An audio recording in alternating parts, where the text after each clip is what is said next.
top 5 Bible verses that inspired me as a Christian rapper. But before we get into it, BrysonGreatMusic.com if you want to support me by purchasing merch, hats, CDs, whatever. Let's get into it. The first verse that inspires me, and if you are a regular listener to my music, you should already know these verses, but the first verse that inspires me while I make Christian music is Proverbs 28:1.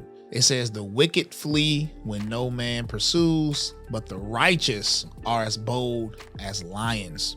And if you read the context in Proverbs, period, it separates wicked people and righteous people. It tells you what wicked people do and what righteous people do.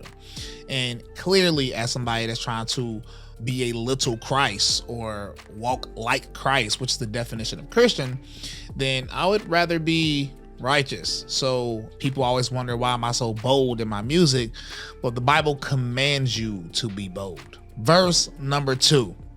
Come on now. Ezekiel chapter 3, verses 18 through 19. Now, clearly I have a song from my last album that just dropped called Ezekiel 3.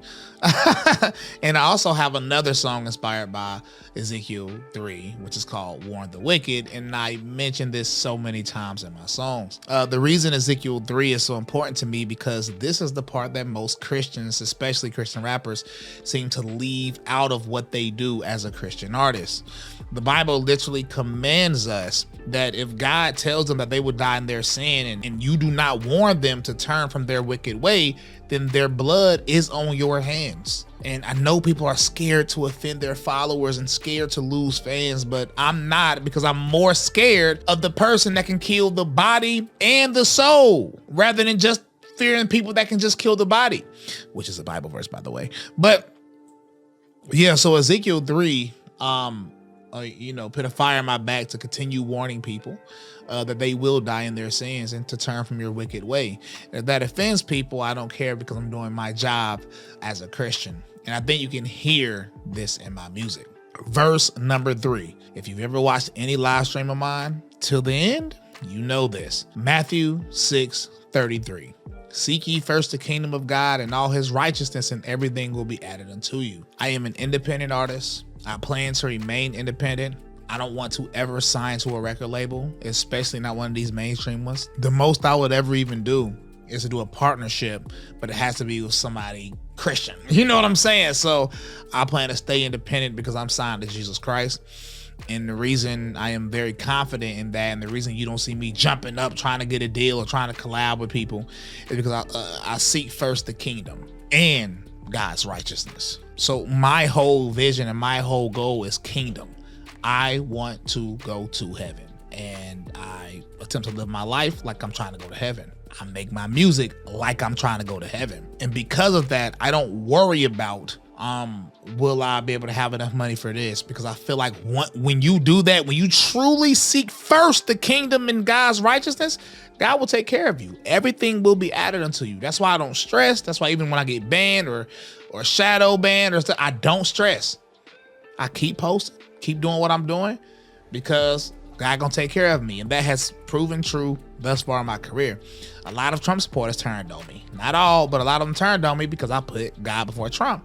Everybody thought my career was over. I just said, whatever. I'll just keep making music about Jesus like I've been doing. And look what happened. I'm more popular now than I ever was.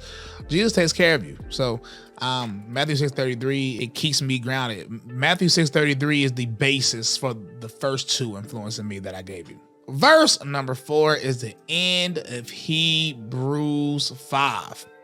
At the end of Hebrews 5, it tells you, "For everyone who partakes in only of the milk is unacquainted with the word of righteousness, for he is an infant." If you have been a Christian for over 5 years, you should no longer be only being a partaker of the milk. That makes no sense. Because when you mature, you need solid food. It can't just be love, love, love, love, love. Everybody knows about the love of God, but you have to know about the wrath of God also, because you can't just be preaching a half God to people. And people that are only partakers of the milk, you are not acquainted with the words of righteousness. And also in Hebrews 5, it says you're not even able to distinguish between good and evil. So when you see a lot, in my opinion, when you see a lot of these Christian artists trying to be of the world and of God, it's because they're still babes after being 10 years. They don't even know the difference between good and evil because they are only partaking of the milk. And I feel like that people that are following them are doing the same thing. So yeah, Hebrews 5 definitely, influences me as a Christian artist, so I can make sure to give people that meat rather than just the milk. It may mean my music may not be as popular as some of the other people, but I think my music fire, so it doesn't matter. Verse 5, the last verse that influences me as a Christian artist is Romans 6. It's really the whole chapter of Romans 6, because too many times I listen to Christian music and I'll listen to a whole album of a Christian artist. I'm looking for music I like, and they're struggling the whole album in their walk. And then you listen to that same artist's album 3 years later, they're still struggling. They have 12 songs on the album, and there's no point of overcoming their flesh. You see what I'm saying? That's not biblical, because Romans 6 literally explains to you that once you're a new creation, you have to overcome the flesh. If you haven't overcome your flesh, you're not even a new creation, according to Paul in the entire chapter of Romans 6. And it's in context. And if people quote the end of Romans 7 to combat this, then you're taking that out of context, and I'll do a video on that at a different time if you think you are not. But yeah, so in my music, I like talking about overcoming. Nope, I'm not depressed, because anything is possible through Jesus, and because of Jesus, you know what I'm saying? I'm not depressed. I've actually never been depressed. Nope, I don't engage in sexual immorality. I don't watch porn. I don't cheat on my wife. Nope, don't do it. Don't cross my mind. I don't lust after other women. Bryson, don't say that all men lust after other women. Nah, that's just misery loves company. A lot of people, when they're living in sin, they want everybody else to live in sin with them, especially if it's a popular sin. But no. You can overcome through Jesus, and you have to. If you don't think you can overcome sin through Jesus, then you are trampling underfoot the Son of God and regarding his blood as unclean. And that is Hebrews chapter 10. So you can overcome. Romans 6 is another thing that inspires me in my music. And those are the 5 verses that inspired me as a Christian artist. I feel like this video may be a bit controversial, but Jesus was controversial. Thanks for watching.